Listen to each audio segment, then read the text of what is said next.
Mi papá es un tipo raro. Suelo notar, como hago ahora, todas mis observaciones del mundo que me rodea, pues he aprendido, a mis 12 años de edad, que muchas de las ideas que tengo en un momento, al otro instante, desaparecen. Aunque esto que digo no debería ser necesario notarlo, porque lo anote o no, mi papá seguirá siendo un tipo raro. Por ejemplo, no sé por qué le dio por inscribirme en clases particulares de matemáticas, en regalarme una preciosa enciclopedia de biología, en hacerme sentir que soy, a pesar de ser su hijo, mucho más inteligente que él. Si así fuese, eso no significaría de ningún modo que lo quisiera menos de lo que lo quiero. Mi mamá parece mucho más acostumbrada que yo a sus cosas raras. Debe ser porque vivieron juntos 6 o 7 años antes de que yo naciera.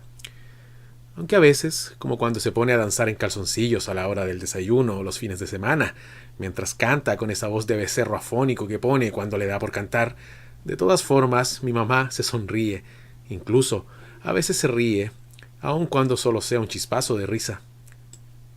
Todavía te hago reír, muñeca, dice él entonces. Y a veces, cuando mi papá le habla así, creo que incluso mamá se ha sonrojado. Pero cuando con esos mismos calzoncillos y a la misma hora temprana de la mañana papá ha salido a bailar delante de los testigos de Jehová que llaman agitando la campanilla de la puerta de entrada, mamá también se ha sonrojado, pero de vergüenza. Los adultos son extraños, pero papá lo es aún más. Aunque a veces me recuerda a un gracioso orangután rojo que venía en el mismo libro de biología que me obsequió, eso objetivamente, me gusta cada vez más esta palabra, no es una ofensa o un insulto, pues sé perfectamente que somos, mamá, papá y yo, solo un poco más que esos primates, solo unos cuantos gramos más de cerebro que nos han dado la ventaja evolutiva. Pero hay veces en que mi papá se pone más raro que de costumbre, como cuando lo han llamado para que asista a la entrega de premios en la feria científica de la escuela. Su cara se pone muy rara entonces. Le han dicho tantas veces que soy una promesa, que soy el niño más inteligente de la escuela, que no me gusta cómo se ve su cara cuando se lo dicen. Parece triste, con esas lágrimas en el borde de los ojos. Como yo nunca lloro, pues he sabido desde pequeño que no es necesario abandonarse a las emociones para sentir algo, me siento un poco incómodo. Solo cuando mi mamá me ha explicado en secreto que son lágrimas de felicidad es que puedo comprenderlo un poco mejor. Los seres humanos son raros en general. Pero cuando papá se vuelve más raro, si es posible decir algo así, es en la época de Navidad.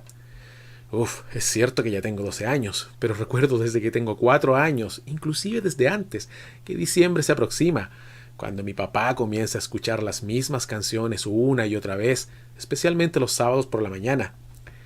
Escuché por ahí que la Navidad es para los niños, pero creo que el que creó esa frase no conocía a mi papá.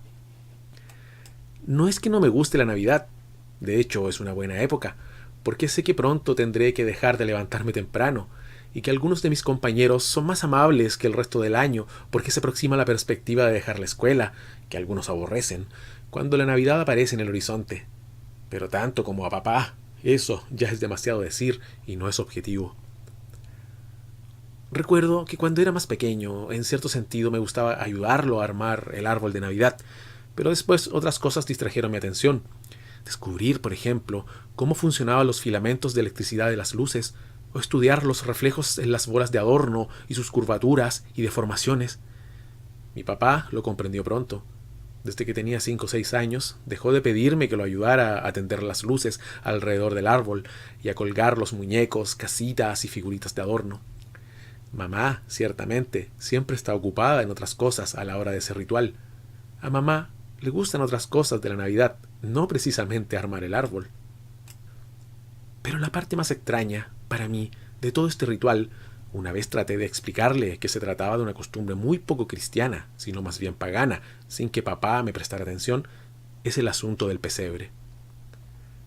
Pero este año pasó algo con el pesebre que me hizo sentir muy extraño, y de hecho, por eso estoy escribiendo ahora estas líneas. Como todos los años, al terminar de armar el árbol en nuestra sala de estar, papá se dedicó a sacar las figuras del pesebre para ponerlas con sumo cuidado debajo del ramaje artificial del árbol. Cada vez que veo las ramas del árbol de Navidad, me acuerdo de un documental donde mostraban cómo los fabrican en China y suelo preguntarme qué siente esa gente que tiene ese trabajo. Pero la figura del bebé, bueno, el niño Dios, como dice papá, no estaba. Papá había terminado de acomodar a Baltasar. Siempre insiste en que el rey mago de piel negra se llama así, y aunque yo haya asentido, vuelve a repetirlo, cuando de pronto notó que la figura que siempre guardaba de las últimas no estaba. El niño Dios no está. ¿La figura del bebé? Dije yo, mientras levantaba la vista de la biografía de Arquímedes que estaba leyendo. No está la figura del niño Dios. ¿Qué podrá haber pasado? Entonces recordé lo que había pasado el año anterior. A veces me sorprende lo imperfecta que puede llegar a ser la memoria humana, para olvidar datos como algunos factores esenciales en el componente de una fórmula, pero en cambio conservar datos como el que había salido de mi memoria ahora. Sí, pues la Navidad anterior mi papá, al terminar de guardar las figuras del pesebre, se había quedado jugando con la figura del bebé, bueno, el niño Dios, y lo había hecho ascender y descender, nada más y nada menos como si fuera Superman, por los cielos de nuestro cuarto de estar. Siempre hace ese tipo de cosas, de modo que cuando el niño Dios se enfrentaba en batalla a una figura de Godzilla que yo había dejado de usar hacía mucho tiempo, desde que era bastante más joven, no le di importancia. Pero sorprendentemente, mi papá había olvidado guardar la figura del niño Dios en el pesebre. Yo la había recogido más tarde y la había puesto momentáneamente en su escritorio, bajo la lámpara. Y ahí había pasado un año completo. Mi papá suele ser bastante distraído además, de modo que ahora no recordaba que había tenido esa figura frente a sus ojos cada día por casi un año. Vaya datos inútiles que guarda la memoria. Pero en fin, quizás el dato no fuese tan inútil después de todo. Me puse de pie y sin decir palabra fui al escritorio de papá, y efectivamente, ahí estaba la figura del niño, muy sonriente con su cara de yeso pintado. De modo que lo tomé y mientras caminaba con mi libro de biografías bajo el brazo, lo puse lo más consideradamente posible en la cuna, también de yeso, bajo el árbol.